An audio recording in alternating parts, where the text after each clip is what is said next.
Kaibigan, isang masayang oras ng pag-aaral. Sa ating pag-aaral ng salita ng Diyos sa oras na ito ay isang pagsamba sa Kanya, sapagkat ang ating buong kaisipan ay nakatuon lamang sa Kanyang mga salita. Pagsamba sa Kanya sapagkat handa tayong sundin ang Kanyang mga tagubilin at maging bahagi ito sa ating buhay. Lumalalim ang ating ugnayan sa Kanya, sapagkat lumalago tayo sa kaalaman ng Kanyang mga salita, ang banal na kasulatan. Tumitibay din ang ating pag-asa sa Kanyang pagliligtas sa bawat isa sa atin. Ito po ang iyong lingkod, Pastor Ray Urbi, bilang facilitator sa ating pag-aaral sa oras na ito. Binabati ko ang lahat ng mga kaibigan natin mula sa Madeo, ganun din sa Pulomolok, Cotabato, Napas, Carmona, Dapdap, ganon din sa Tabuk, KM8. Ganon din sa Benguet, Baguio, Umingan. Ganon din sa Abra, sa Urdaneta, sa Bansud, sa Iriga. Ganon din sa Alabang, Marinduque, Calapan, Tayabas, Nagcarlan, Laguna. Ganon din sa La Union, Antique, Ilocos Sur, Muntinlupa, Cainta, UK, Fasi, Ireland. Ganon din sa Melbourne, Australia, Norway, Las Vegas, Macau, at sa buong Luzon, Visayas, Mindanao. At mga hindi ko pa nabanggit, kaibigan, maraming salamat na kayo'y palaging masipag na nagsusulat dyan sa comment section at binabahagi nyo ang mga ito sa mga iba, ang programang ito upang malaman din namin kung saan kayo naroroon. Kaya purihin ng Diyos na ang programang ito ay nakakarating sa inyo, sa mga churches natin at ating mga kaibigan at patuloy na nagbibigay pag-asa at kalooban ng Panginoon Diyos sa bawat isa sa inyo. Dinadalangin namin na kayo ay nasa mabuting kalagayan sa pag-aaral sa oras na ito. Ang ating mga kasama dito sa studio ay ang ating mga guwapong mga kamagagawa ng ating Panginoong Diyos. Ang una dito ay si Pastor Ian Felicitas. Siya po ang bagong Field Secretary at Associate Administrator in charge of Continuing Education for Pastors and of course supervising the Mission Refocus Initiative ng SSD, ibig sabihin ay Southern Asia Pacific Division. Kumusta kayo, Pastor Ian? Mabuti naman po, Pastor Ray, at sa inyong lahat isang mapayapa at pinagpala pong araw sa inyo. Nawa ang presensya ng ating Panginoon ang ating maranasan sa ating sama-samang pag-aaral ng salita ng Diyos. Maraming salamat. Ang susunod dito ay si Pastor Bong Fiadacan. Siya po ang ating presidente ng Hope Channel Philippines at siya din ang ating bagong director ng communication dito sa North Philippine Union Conference. Kumusta kayo, Pastor Bong? Maraming salamat, Pastor Urbi. Ako yung nagpapasalamat na muli na makasama sa ating pag-aaral sa panahon na ito. At nawa po ang Banal na Espiritu ang siyang makasama natin sa ating pag-aaral na siya ang magbibigay liwanag sa lahat ng ating pong magiging sentro ng ating pong talakayan.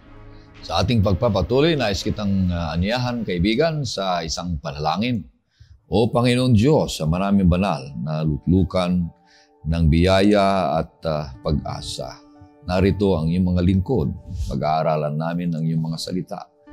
Patibayin namin ang aming pananampalataya at ugnayan sa inyo. Nawa po, Panginoon, maramdaman namin ang iyong presensya sa magitan ng ministeryo ng Banal na Espiritu sa aming kalagitnaan. Pagpapalain ang bawat isa sa amin sa aming pag-aaral at patawarin kami, Panginoon Diyos, sa aming mga kasalanan. Ganun din po ang pagpapatawad namin sa mga nagkasala sa amin. Ito hiling namin sa pangalan ng aming Panginoong Jesus. Amen. Ang ating pangwalong paksana na pag-aaralan natin ngayong linggo ay may pamagat na pagtuturo sa mga alagad. Ito'y ikalawang bahagi na matatagpuan ang ating talatang sauluhin sa Marcos 10:45. Ito pong sinasabi, sapagkat maging anak ng tao ay hindi naparito upang paglingkuran, kundi upang maglingkod at ibigay ang kanyang buhay na pantubos ng marami. Napakagandang punto, mga kapatid. Ang ating leksyon ngayon na may tatlo lang na kabuuan ng ating leksyon para sa mga nagtuturo at ang mga nag-share ay 3 punto. Ang una dito ay Christ teaches that children and the poor should not be neglected. Ang pangalawa ay Christ teaches that God should be our top priority. God first ito. Ang pangatlo ay Christ teaches that servanthood should be practiced. Yung tunay na paglilingkod, mga kapatid. At ipapaliwanag sa atin yung unang punto na Christ teaches that children and the poor should not be neglected. Ipapaliwanag sa atin ni Pastor Ian ang ibig sabihin nito yung unang punto. Pastor Ian. Maraming salamat, Pastor Urbi. Tungayan po natin ang ating mga Biblia, mga kapatid, sa Kapitulo 10 ng Marcos. Alam niyo po, ang Kapitulo 10 ng Marcos ay nagpapatuloy noong sinimulaan nating leksyon noong nakaraang linggo patungkol sa unang bahagi ng mga turo, mga aral para sa mga disipulo. At nakita natin dito, mga kapatid, sa Kapitulo 10 na pinahalagahan ng ating Panginoon ang mga maralita. Pinahalagahan dito ng Panginoon ang mga kabataan o mga bata. At hindi ibig sabihin pinabayaan ng Panginoon ang nakakatanda o ang nakakatiwasay sa buhay. Pero bago po natin dakuin yung mga bagay na yon, may isang tanong po tayong sasagutin. Ang tanong na ito bakit masusumpungan natin sa mga ilang versikulo, mula versikulo 2, 1 hanggang 12, ay makikita natin dito, nagpahayag ang ating Panginoon ng mga aral tungkol sa kasal or marriage.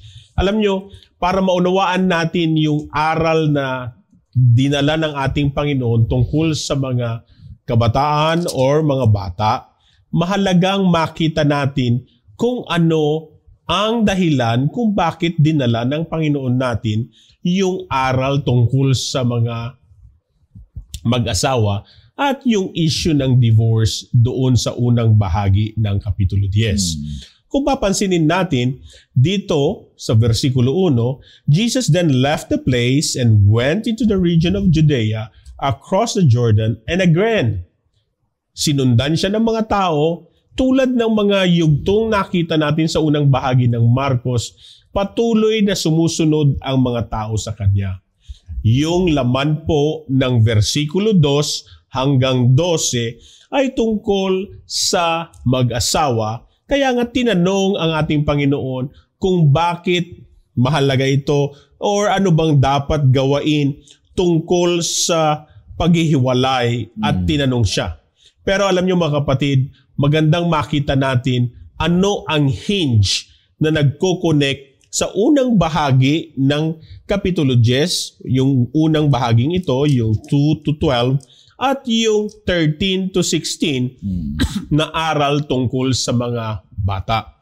Ang tingnan po natin, mga kapatid, yung versikulo 5. Pastor, pwede niyo po bang pakibasa yung verse 5? Ngunit sinabi sa kanila ni Jesus, dahil sa katigasan ng inyong puso, isinulat niya ang utos na ito sa inyo. Mapapansin natin, mga kapatid, dinala ng Diyos yung bagay na ito dahil sa mga heart matters, ika nga. Una, kung babasahin siguro sasabihin ng iba, ay relasyon ng pamilya, kaya merong marriage, then mga bata.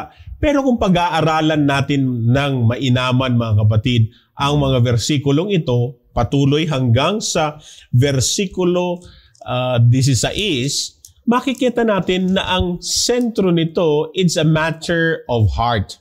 So ang gustong dalahin ng ating Panginoon dito ay yung mga bagay na patungkol sa mga disipulos at sa kanilang mga puso.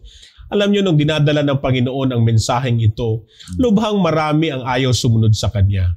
Pero marami din ang sumusunod, kaya nga ang acid test is, kaya niyo bang sundin ang ating Panginoon hanggang sa wakas?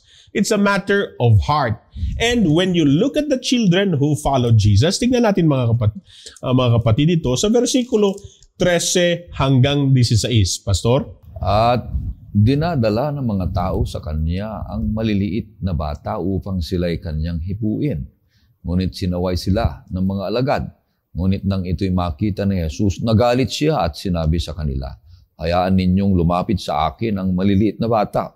Huwag ninyo silang pagbawalan sapagkat sa mga ganito, nauukol ang kaharian ng Diyos.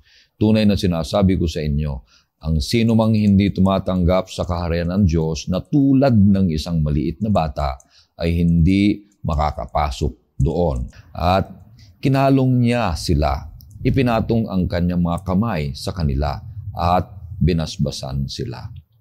Ang ibig sabihin ba, bata lamang ang makakapasok sa kaharian? Hindi po. Ang dito pong makikita natin ay the simplicity of the heart of the children. They were willing to follow Jesus.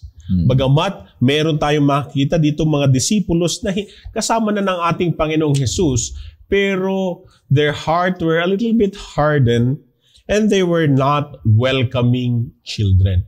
Hence, makikita natin mga kapatid na yung hinge na nagsasama noong unang bahagi ng Kapitulo 10 at itong mga bata ay siya ring magpapatuloy ng konseptong ito sa Kapitulo 10. Kaya nga, hindi lamang mga bata, hindi lamang yung may mga issue sa kanilang relasyon, hindi lamang ito ang mga kailangang sagutin, hindi lamang ito ang mga kailangan nating problemahin, kundi kailangan natin maunawaan bakit kailangan abutin yung mga taong ito ng mabuting babalita. Ang aral ng Panginoon sa talatang ito is kailangan silang abutin ng biyaya ng ating Panginoon. Hindi lamang sila. Yung versikulo 17 at patuloy, makikita natin dito na merong itong isang katangian. At ang katangiang makikita natin dito ay dito makikita natin ang isang mayamang tao.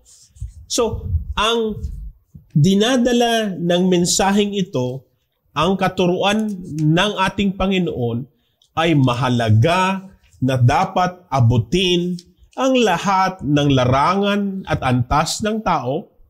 Ikaw man ay mayaman, ikaw man ay maralita, ikaw man ay mayaman o salat, ikaw man ay nakakaedad o bata sa iyong edad, or ikaw man ay may issue tulad ng gusto ng mga Hudyo na subukin ng Panginoon, pero sila ay may kaalaman sa mga katuruan, sila din ay kailangan na maging disipulo ng ating Panginoon. Kaya nga sa huling bahagi ng pag-aaral natin, makikita natin dito sa Kapitulo 10 na hindi lamang sila ang kailangan ng healing, kundi lahat ng tao ay kailangan ng pagpapagaling ng ating Panginoon.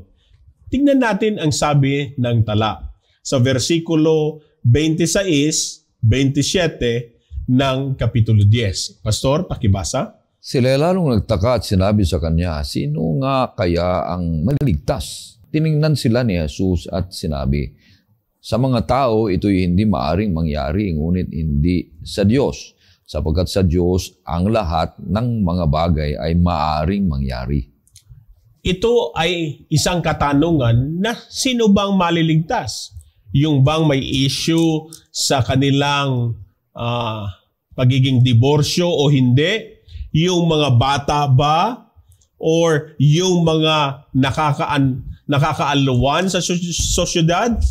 Dahil doon sa unang bahagi ng talata 24, the disciples were amazed of His word. Ang sabi niya dito. Bakit? Sabi ng 24, children, how hard it is to enter God's kingdom. It is easier for a camel. Bakit? Sinong pinapatungkulan ng ating Panginoon dito? Ang sabi ng iba, ang mga may kaya ay mahirap makapasok sa kaharian. Pero hindi po ito yung pinal na punto ng ating Panginoon. Kung mahirap silang makapasok, gayon din kung sino man ay na makapasok sa kaharian ng Diyos ay mahirapan kung hindi sila magiging isang disipulo ng ating Panginoon. Tulad ng mayaman, pwede siyang makapasok, tulad ng maralita, pwede siyang makapasok. Kaya nga't walang imposible, sabi ng tala, sa ating Panginoon. Nilinaw pa ito at bagkus mas pinakita ng ating Panginoon na pwede ang lahat. Versikulo 29, Pastor, pwede pong pakibasa. At sinabi ni Jesus, katotohanan ang sinasabi ko sa inyo, walang taong nag-iwan ng bahay o mga kapatid na lalaki o kapatid na babae o ina, ama o mga anak o mga bukid dahil sa akin at dahil sa magandang balita. So ang sabi ng Panginoon, ang lahat ng taong ito na siyang magbibigay ng kanilang buhay sa Panginoon, may chance sila. Pwede silang makapasok sa kaharian ng Diyos. Napakaganda po ng mensahe ng Kapitulo 10 patungkol sa aral ng Diyos na ang lahat, bata, matanda, may kaya, walang kaya, may problema, o wala ka mang problema sa iyong pananaw, lahat tayo ay may tsansa na makaranas ng kaligtasan ng ating Panginoon.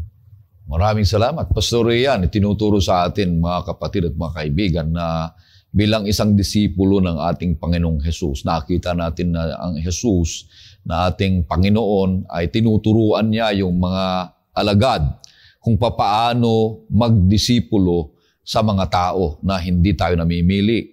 Bata man, mayaman yan, anumang mga estado o mahirap man, ay meron silang tsansa, sabi ni Pastor, na magkaroon ng pag-asa ng kaligtasan. Ngunit ang isang malaking hamon dito, Pastor Bong, ay kung hindi ka magiging kagaya ng bata, hindi ka maliligtas. Minsan, Pastor, sa church natin, ang nangyayari is that pagbata parang, doon ka muna, maglaro ka muna doon sa labas. Hindi sinasama sa discussion, hindi sinasama sa mga message. Pero ang binabanggit dito ng Panginoon ay kahit bata pa, dapat tinitrain natin sila, no? Na hindi sila iitsapwera. Dapat kasama sila. Si Ellen White, napaganda nung binanggit niya dito sa Ministry of Healing. No? Ang sabi niya dito ay, let not your un-Christ-like character misrepresent Jesus. Do not keep the little ones away from Him by your coldness and harshness. Biro mo yun? No, minsan tayo, ganyan lang nangyayari sa atin na, oy, mga bata, dyan naman kayo, habang nag-uusap yung mga tanda, huwag kayo dito, di ba? Pero pinag-uusapan natin tungkol kay Christ.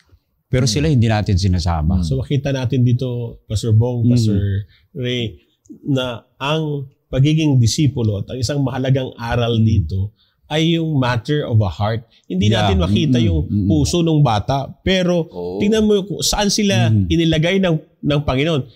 Dinala sila sa kanyang kandungan. Kinuha sila. This is a message of intimacy with the Lord. Na sila mismo bilang mga bata, Jesus extended special privilege to them. Yun ding mga nagtuturo ng kautusan at gustong i-mislead at subukin ng Panginoon doon sa unang bahagi. Inabot din sila ng Panginoon.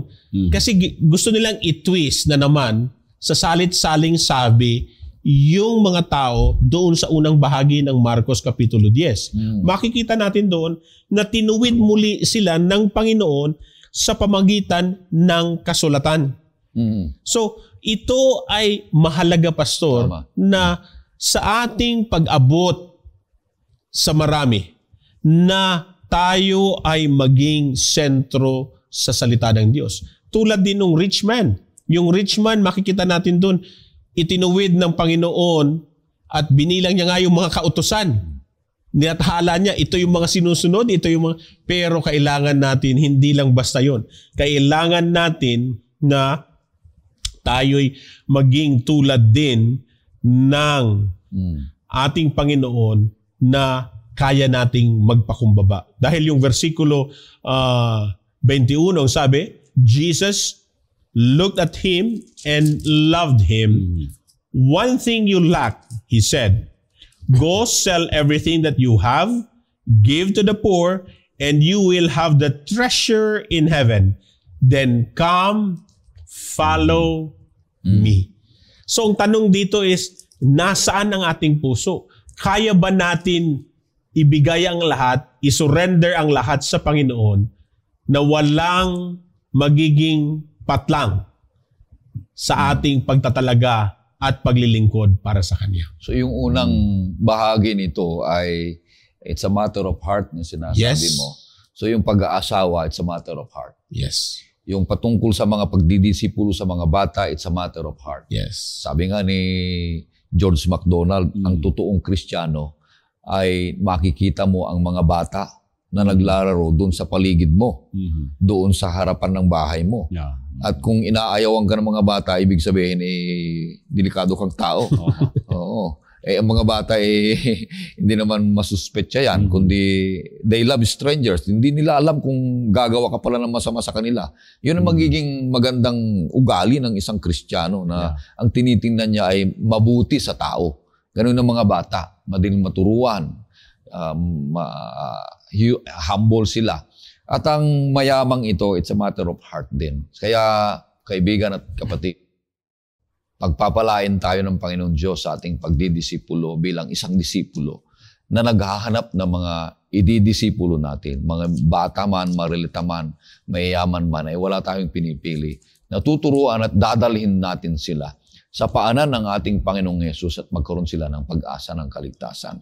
Dito sa pangalawang punto ay lalo pang ipapaliwanag sa atin ni Pastor yung patungkol sa top priority na ang example niya dito ay isang mayaman na medyo na-discuss na natin konti. Pero ilalalim ni Pastor kung ano ibig sabihin itong pangalawa. Christ teaches that God should be our top priority, Pastor Bong. Napaganda nitong sunod na point. Dahil ito, ang focus natin dito ay yung rich young ruler. Pastor, pwede ba natin basahin yung nangyari dito sa Mark 10, 17 to 31, Pastor? Nang siya'y naghahanda na sa kanyang paglalakbay, may isang lalaking patakbong lumapit sa kanya at pagluhod sa kanyang harapan.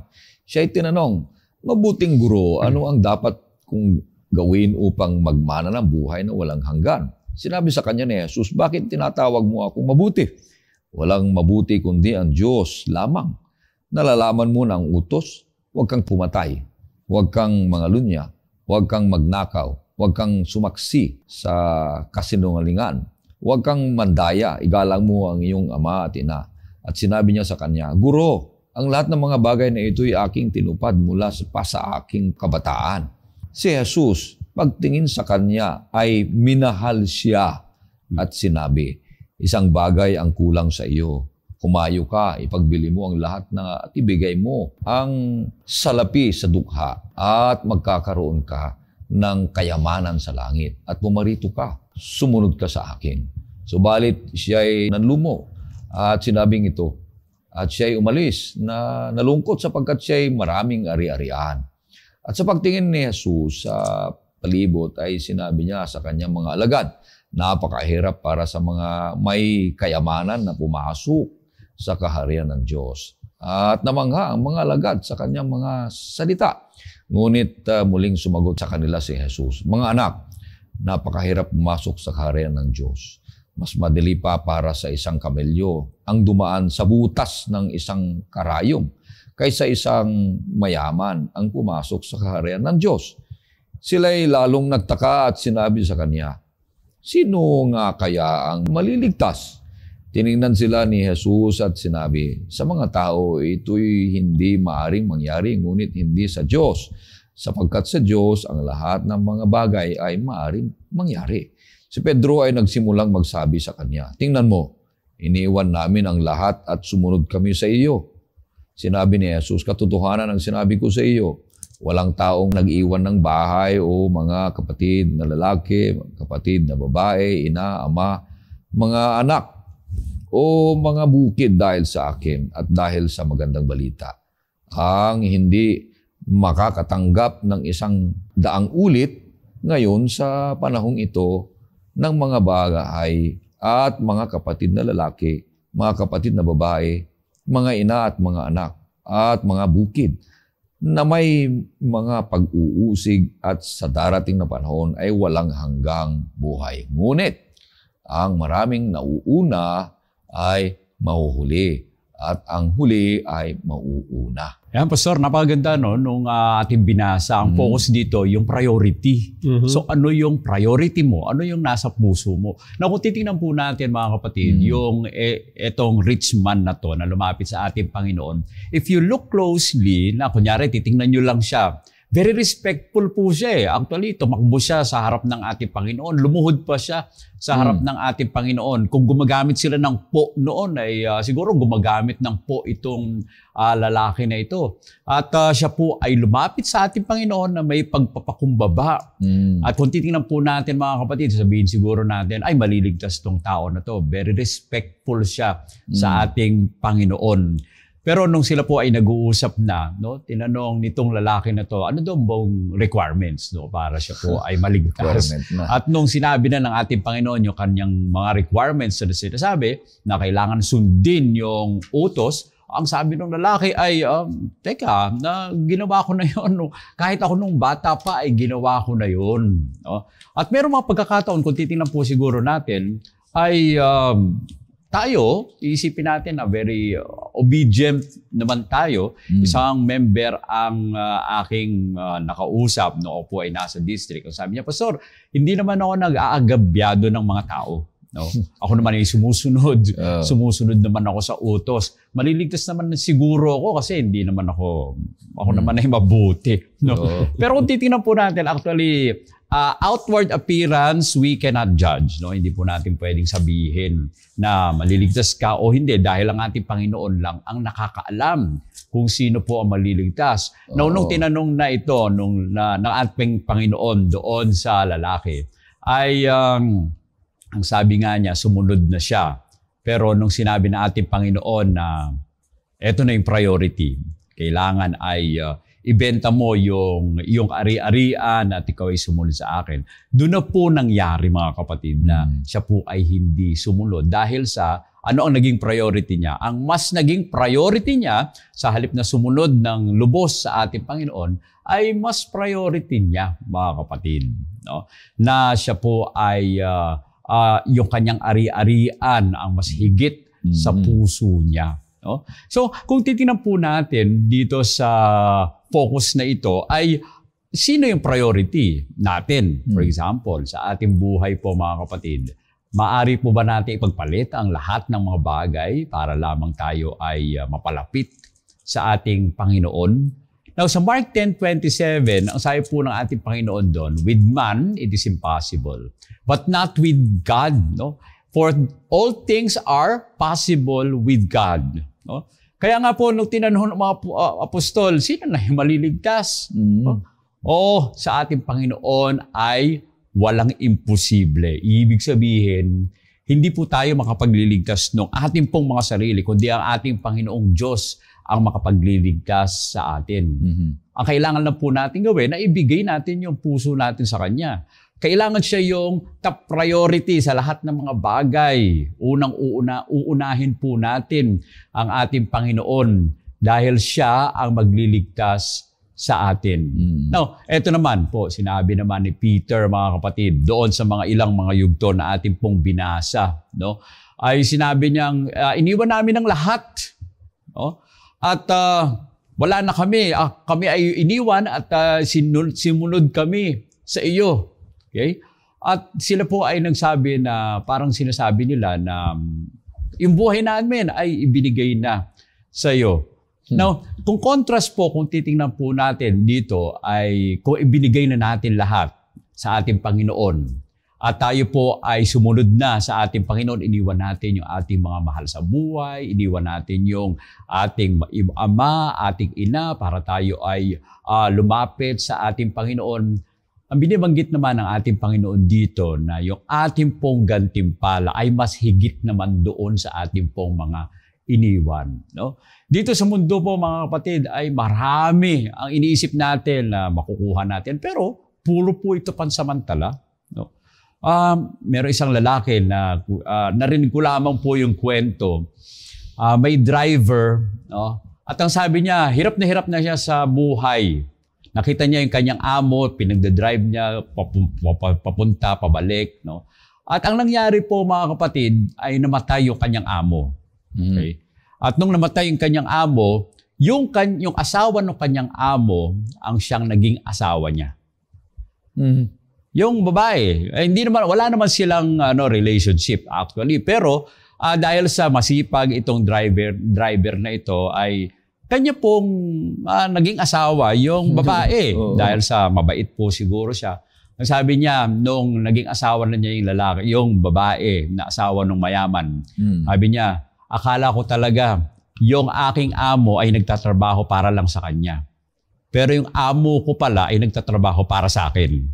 Di ba? Kasi lahat ng ari-arian ng kanyang amo na pinagdadrive niya ay napunta sa kanya dahil na rin naging asawa siya nung babae.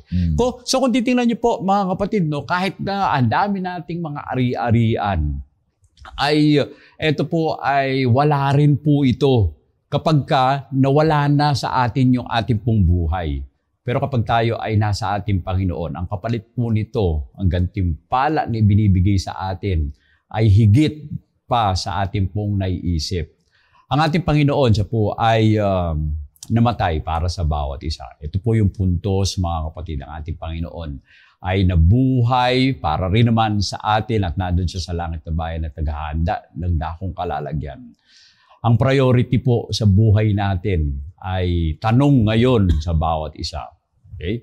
Tayo po ba ay namatay para po sa ikabubuhay ng ating pong buhay sa ating Panginoon? O katulad nung rich young ruler, nung tinanong ng ating Panginoon, sell all that you have. Are we going away or going sorrowful just because marami tayong ari-arian?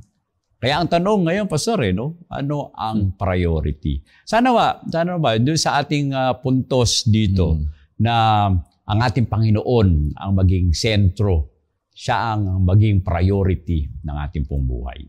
Wow, napakagandang mensahe para sa atin na ang una sa lahat, maging ikaw man ay mayaman, mahirap, ay ang Panginoong Diyos, Pastor Bong.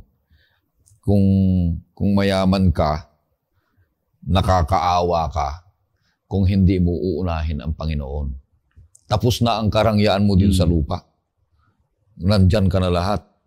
Sa'yo na lahat. Parang langit ng lupa sa iyo. Kung lahat yan ay nasa sa iyo, pero wala naman ang Panginoon, kakaawa pa rin. Ganon din ang mahirap. Kahit mahirap ka na nga, tapos wala pa ang Panginoon sa iyo, lalo kang nahihirap. Wala rin pag-asa. So, ang pinaka-importante sa lahat ng bagay, mahirap ka man, mayaman ka man, marami kang ari-arian, ay ang Panginoon ang top priority mo. Ang sabi nga ni Jesus ito, babala sa mga mayayaman.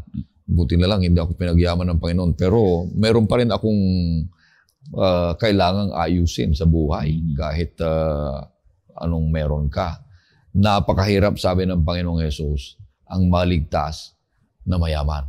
Dahil maaaring itong mga karangyaan ay isang paraan ng kaaway para minsan ay makakalimot tayo sa Diyos. Inuuna natin kung paano tayo yayaman o kaya yung mga gamit natin. Pero marami ding mayayaman na pag sinabi mong lumapit ka sa Kanya sa gawain, una pa nila yung gawain para sa Panginoong Diyos. At tapat sa Panginoong Diyos. Kaya nga, sa bandang huli, kahit sinabi ni Ellen White, ang mayayaman ay mas malaki ang tsansa nila na gagamitin ng Panginoong Diyos para madaling matapos ang gawain, Pastor Ian. Actually, Pastor, makikita natin dito sa mga talang ito sa binahagi ni Pastor Bong, yung ginawa ng ating Panginoong Jesus, dinagdagan niya ng dignidad ang tatlong sektor ng lipunan nung panahon ng ating Panginoon. Una, ang mga kababaihan. Bakit? Doon sa unang bahagi ng Kapitulo 10, ang tanong sa ating Panginoon is, kung babasahin po natin, verse 2, some of the Pharisees came and tested Him, sinubok ang ating Panginoong Jesus, at nagtanong sila, is it lawful for a man to divorce his wife? So, ang tanong na to was intended in a masculine form. At yung mga kababaihan ay walang karapatan. Pero, binaliktad ito ng Panginoon, yung tinatawag nating reversal, doon sa huling bahagi ng perikope na yon, sa verse 12, and if she divorce her husband and marries another, she commits adultery. Why? Kailan po ito? Ibig sabihin, pwede din. Dahil nakakakommit siya ng adultery. Sa anong dahilan? If anyone divorces his wife and marries another woman, commits adultery. So, pantay lang. Bakit mga kapatid? Kasi doon sa verse 9, makikita po natin, therefore, what God has joined together, let him not separate. Ayaw ng Panginoon. So yung babae, binibigyan din ng karapatan na humiwalay, pero sa certain matters, ayon sa kautusan. So, doon sa pangalawa, yung mga kabataan nung panahon ni Jesus, less ang tingin nila. Ang tingin niyan bata ka, wala ka pa doon sa legal age of maturity and to be part of the communal society, wala pa. So, etcha puwera siya. Ang sumunod, bagamat ang nakatala dito ay mayaman, pero in reality, salat siya. So, ibig sabihin, inaabot ng Panginoon, hindi lamang yung mataas at mahirap dito dahil, tignan niyo, meron man siyang lahat. Pero ang utos sa kanya ng Panginoon sa verse 21, Pastor, pakibasa po ulit. Si Jesus, pagtingin sa kanya ay minahal siya at sinabi, isang bagay ang kulang sa iyo, humayo ka. Ipagbili mo ang lahat at ibigay mo ang salapi sa dukha at magkakaroon ka ng kayamanan sa langit at pumarito ka, sumunod ka sa akin. Alam niyo po mga kapatid, mayaman, mahirap, parehas yan Paano naging parehas? Explain po natin. Yung mayaman dito, sabi niya, okay na ako, hindi ko kailangan ng Panginoon siguro, sinunod ko na to, so okay na ako. Pero sabi ng Panginoon, kulang ka. Yung pagmamahal mo nandun sa mga ari-arian mo. Kailangan ang lahat ibenta mo. Ibig sabihin, bababa siya doon sa level na salat siya. Yung mga ibang tao naman na salat, gusto nila ay magkaroon sila nung kayamanan ng iba. So may pag-iimbot na nangyayari. Both of this is being addressed by the Lord. Kaya nga ito ay nagpo-point, Pastor, doon sa third point ng ating leksyon ngayon, that Christ teaches that servanthood should be practiced. Yung pagpapakumbaba. Bakit mahalaga ito? Kasi yung turo ng pagpapakumbaba ay nakita na natin sa chapter 9 nung nakaraang linggo. Balikan natin to, Pastor, ng ilan sandali. Ang chapter 9, tinanong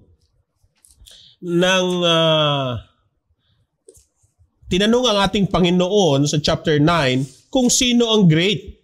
Tingnan natin ito sa versikulo 33 hanggang 37 ng Kapitulo 9, Pastor. Nakarating sila sa Capernaum at nang siya ay nasa bahay at tinanong niya sila, ano ang pinagtatalunan ninyo sa daan? Ngunit sila'y tumahimik sapagkat sa daan ay pinagtatalunan nila kung sino ang pinakadakila. Siya ay umupo, tinawag ang 12 at sa kanila'y sinabi, kung sino man ang nagnanais na maging una, siya ay dapat maging huli sa lahat at lingkod ng lahat. Kinuha niya ang isang maliit na bata at inilagay sa gitna nila. Siya ay kanyang kinalong at sa kanila'y sinabi, ang sino mang tumatanggap sa isa sa mga ganitong mga bata sa aking pangalan, ako ang tinatanggap, at sino mang tumatanggap sa akin ay hindi ako ang tinatanggap, kundi ang nagsugo sa akin. So makikita natin yung recurring problem of dominance, of stature. Sino ba ang dapat? Kung tayo disipulo, ngayon ito mga alagad na ng ating Panginoon mismo. Sila mismo ay nagtalo-talo. Kung babalikan po natin ngayon ang Kapitulo 10, versikulo 35, tingnan po natin ang tala 35 hanggang 38. Lumapit sa kanya sina Santiago at Juan na mga anak ni Zebedeo na nagsasabi sa kanya, Guro, ibig naming gawin mo sa amin ang anumang aming hingin sa iyo. At sinabi niya sa kanila, ano ang ibig ninyong gawin ko para sa inyo? Sinabi nila sa kanya, ipagkaloob mo sa amin na makaupo kami, ang isa'y sa iyong kanan at ang isa'y sa kaliwa, sa iyong kalwalhatian. Subalit sinabi ni Jesus sa kanila, hindi ninyo nalalaman ang iyong hinihingi. Kaya ba ninyong uminom sa kopang aking iniinuman? O mabautismuhan sa bautismo na ibinabautismo sa akin? Alam niyo mga kapatid, itinutuwid ng ating Panginoon ang kaisipan ng mga disipulos dito. Dahil yung upuan dito ay it's like the position, stature, it's throne. Sino ba ang nasa kaliwat kanan mo? Right hand and left hand man mo. So, sabi nila, Panginoon, mahalaga tong stature na to, mahalaga tong pwesto na to. Pero sabi ng Panginoon, hindi nyo alam kung anong tinatanong nyo, anong hinihiling ninyo sa akin. Kaya nga tinuwid sila ng Panginoon, itinuro ng Panginoon sa kanilang sabi niya, you don't know what you're asking. And Jesus said, can you drink the cup I drank? Anong ibig sabihin ito mga kapatid? Yung kopa na iinuman ng ating Panginoon will lead to His death. And the baptism that Jesus underwent is the start of the ministry of Jesus nung nabautisman siya. Doon sa ano yung tinatawag. Ito yung prophecia ng Daniel ika nga is in the midst of the week, the Messiah is cut off. Diba? Pero yung start noon, ito yung bautismo ng paglilingkod niya. Ating Panginoon. So yung sinabi ng Panginoon na ako'y nabautismuhan, pwede rin nyo bang kayo'y mabautismuhan tulad nito? Ito ay itinuturo niya yung gawain ko na ako'y mamamatay para sa makasalanan. So, the disciples were spellbound mga kapatid. They were confused. And patuloy kung babasahin natin ang tala, Pastor, pwede niyo po bang paglingkod ang versikulo 39 hanggang 44. Sumagot sila, kaya namin. Sinabi naman ni Jesus sa kanila, ang kopang aking iinuman ay iinuman ninyo at sa bautismo na ibinabautismo sa akin ay babautismuhan kayo. Ngunit ang maupo sa aking kanan o sa aking kaliwa ay hindi ako ang magkakaloob, subalit ito'y para sa kanila na pinaghandaan nito. Nang marinig ito ng 10, nagsimula silang magalit kina Santiago at Juan. Kaya't sila'y tinawag ni Jesus at sinabi sa kanila, nalalaman ninyo na ang mga kinikilala upang mamuno sa mga hentil ay tumatayong Panginoon sa kanila. At ang mga dakila sa kanila ang siyang nasusunod sa kanila. Subalit hindi gayon sa inyo. Ngunit ang sinumang ibig na maging dakila sa inyo ay kailangang maging lingkod ninyo. At ang sinumang nais na maging una ay kailangang maging alipin sa lahat. Tingnan natin mga kapatid, yung huling bahagi ng 34, ang sabi ng Panginoon na yung siyang mangunguna ay siyang magiging huli dahil siya ay ang magiging lingkod.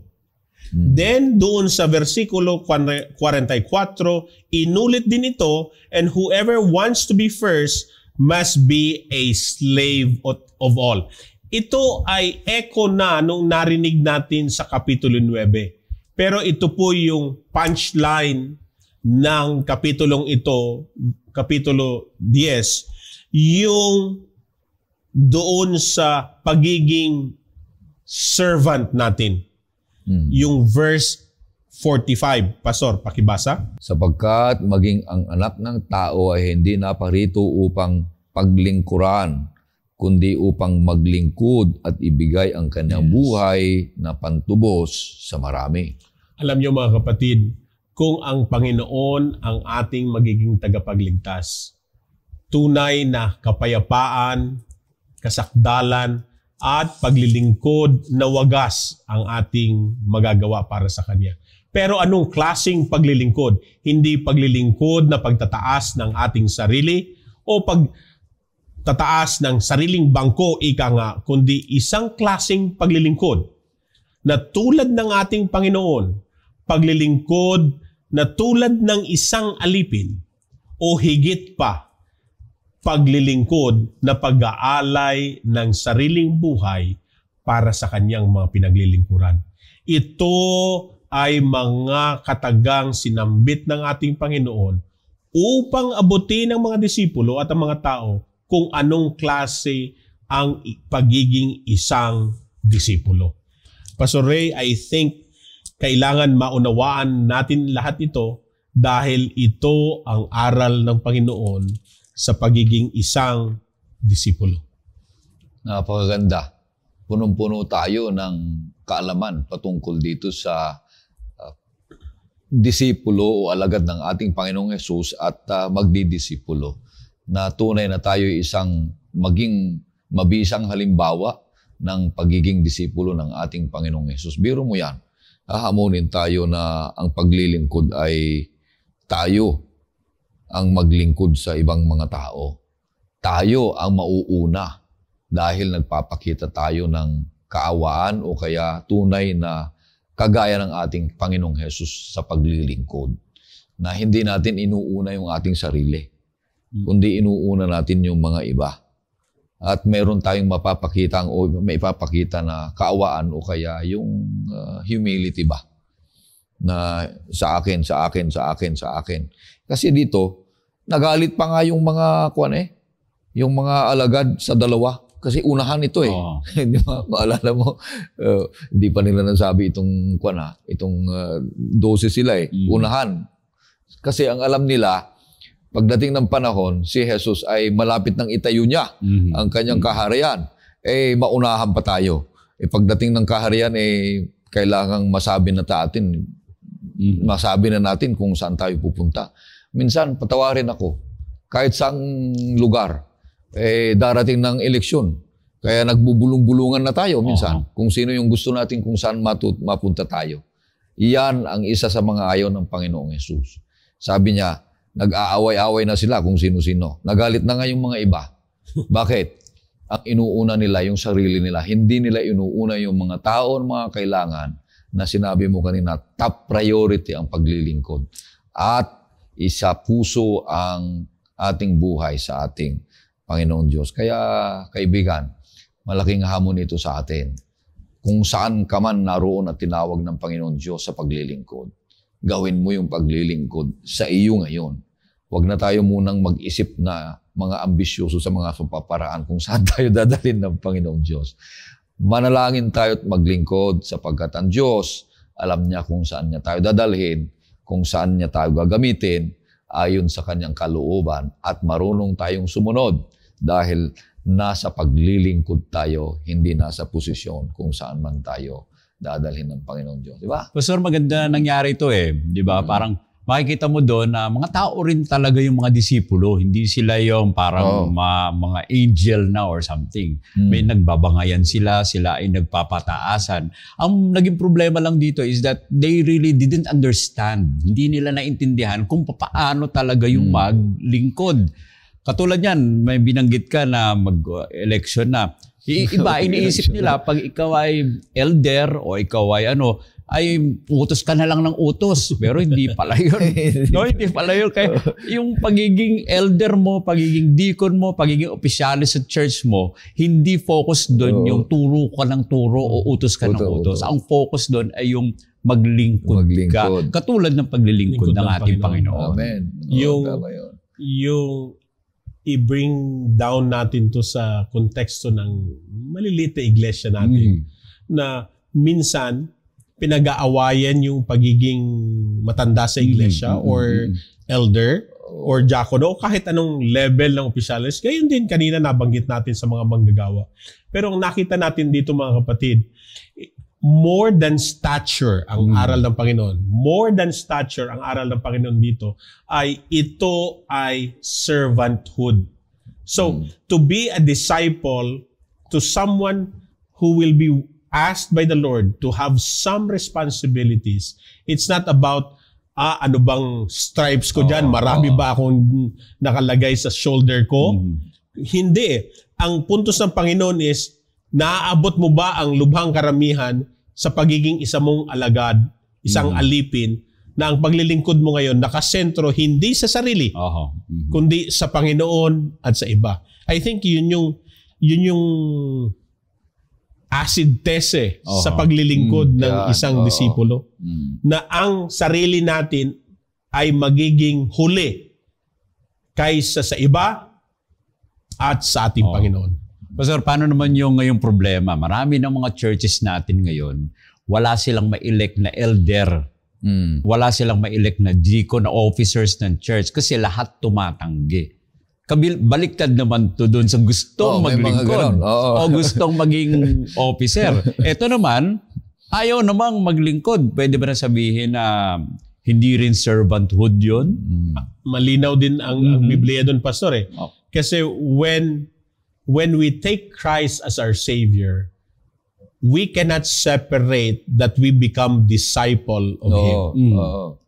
Diba, nabasa natin doon, we must take up our own cross. And once we become a disciple of Jesus, hindi pwedeng i-separate yung paglilingkod, yung ministry na dapat nagawain natin sa iglesia. Sa madalit salita, sakit man sabihin ito, kung tayo ngayon ay nasa loob ng kawan ng Diyos, ng iglesia ng Diyos, at ayaw nating maglingkod para sa iglesia, sa Diyos, at sa lubhang karamihan, may problema ang ating conversion. May problema yung ating konsepto ng pagiging alagad ng Diyos. Kasi ayaw natin maglingkod Ayaw din natin maglingkod sa mga aabutin natin, sa iba. Dito namatay ang Panginoon para sa kanila at para sa atin. Pag ayaw natin paglingkuran sila, yun yung magiging problema natin, yung problema din na binanggit sa chapter 10. So it will repeat again. Then, tunay na magiging paalala sa atin ang Kapitulo 10 ng Marcos. Amen. Meron nga yung kanta di ba? The longer I serve Him, the sweeter He goes. Kailan? Since I started for God's kingdom. Nung tinanggap niya na si Jesus, sabi mo kanina, nung tinanggap niya na si Jesus bilang Diyos at tagapagligtas, naniwala sa Kanya, naglilingkod sa Panginoon. Paano ka maglilingkod sa Panginoon na napakalayo? Ang paglingkuran mo, ang Kanyang mga alagad, ang Kanyang mga tao, ang Kanyang mga kapananampalataya. Kaya ang paglilingkod ay patuloy yan, tumatamis yan, at nagbibigay sa iyo ng puwang. May ibig sabihin yan. Yan ang kaligayahan. Kaya nga, kahit walang sweldo ang mga kapatid natin na naglilingkod, bakit? Nandun yung saya ng paglilingkod. Hindi yung maglingkod ka para i-praise ka nila, hindi. Kundi nandun yung saya mo, i-praise ka man o hindi. Nasa posisyon ka man o hindi. Inaasam mo yung paglilingkod, yung pagsilbi sa mga kapwa mananampalataya at sa mga tao, lalong-lalo na pagdala ng mga mananampalataya sa paanan ng ating Panginoong Hesus. Tinuturuan tayo ng tama ng Panginoong Hesus, ng tamang paraan ng paglilingkod at tamang paraan ng pagdidisipulo upang sa ganon ay mas marami ang mga maliligtas at maging saksi ng kabutihan, kalooban at biyaya ng Panginoong Hesus sa ating buhay. Kaibigan, malaking hamon sa iyo. Tanggapin mo si Jesus at magiging masaya ka sa paglilingkod upang mapalalim ang iyong ugnayan sa Kanya at magkaroon ng pag-asa ng kaligtasan. Bago tayo manalangin, makakarinig tayo ng isang awitin. Pagkatapos ay hingin natin si Pastor Ian sa isang panalangin.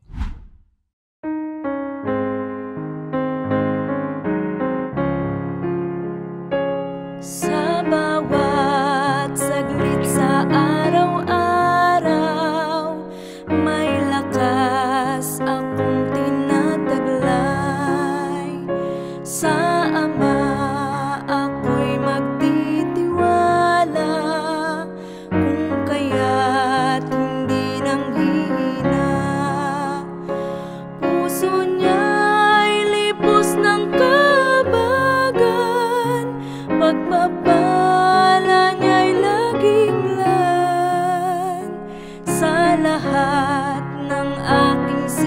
sasapit, pala niya'y hindi nasasait.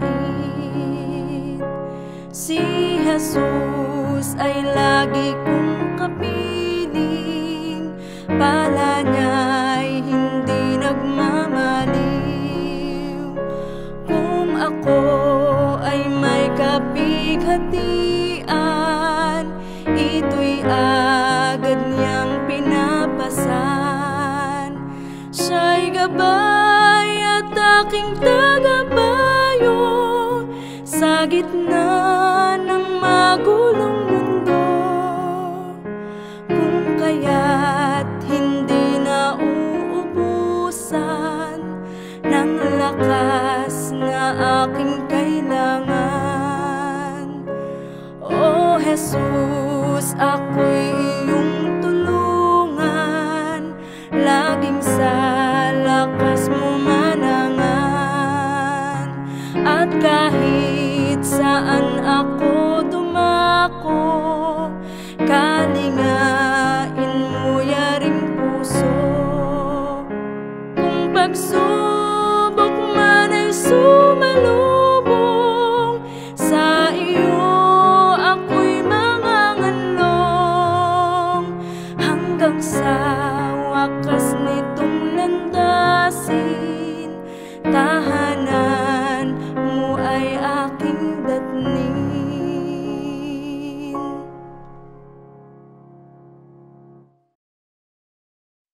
Tayo po'y manalangin. Amang banal, Diyos na makapangyarihan sa lahat, tunay po na inyong salita ay pumupukaw ng mga puso. Tunay po na inyong salita ay nagpapaalala. Tunay din po na inyong salita ay kikilusin kami upang maglingkod.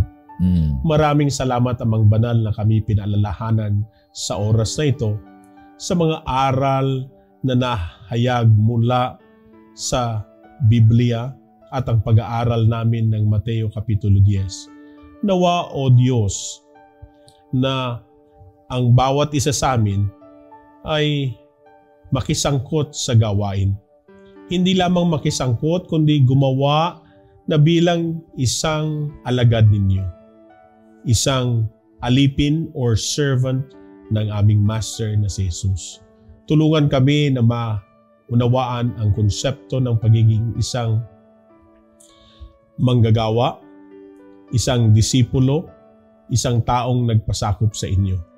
Tulad po ng inyong huwaran na ipinakita sa amin, nawa matuto po kami ayon sa inyong salita. Pagpalain ang bawat isa sa amin, Panginoon. Pagpalain po ang programang ito. Sampu na po ng mga pamilya at mga kaibigan at mga kapatid naming patuloy na sumusuporta at tumutugon sa mga programang ito. Naway ang inyong kapayapaan ang maranasan naming lahat sa pangalan ni Jesus. Amen.